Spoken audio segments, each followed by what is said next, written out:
The next device we have is a networking switch.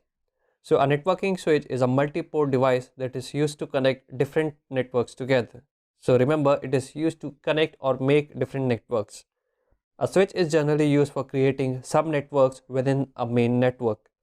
And also, just like what a bridge does, the switch can connect networks only and only if the subnets are same. So it cannot connect devices of the different subnets. A switch can try to connect different subnets together. It can try, but they won't be able to communicate with each other.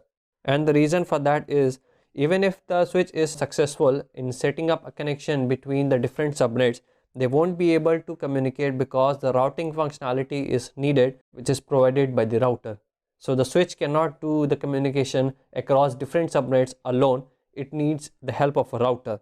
Router is another networking device which we are going to talk next.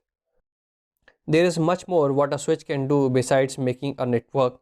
For understanding that, you need to know what are subnets and how they work, what are VLANs, also the concept of collision domains, broadcast domains, and subnetting.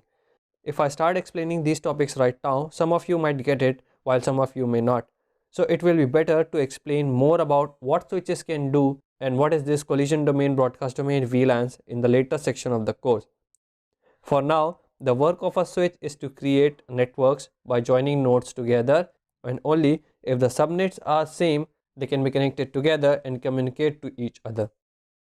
Switches can be of multiple number of ports depending on how many devices they need to connect. They can have 18 ports, 12 ports, 16 ports, or even 24 ports. All of those ports can be used to connect separate networks to each other. Switches generally work on the data link layer or the layer 2 of the OSI model, just like a bridge. But there is a special type of switch that is known as a layer 3 switch or a multi-layer switch that works on the network layer or the layer 3 of the OSI model. So in simple words, you can say that a layer 3 switch is a combination of a router as well as a normal switch. Just like a bridge, the switch also stores the addresses of the node in its MAC address table known as MAC.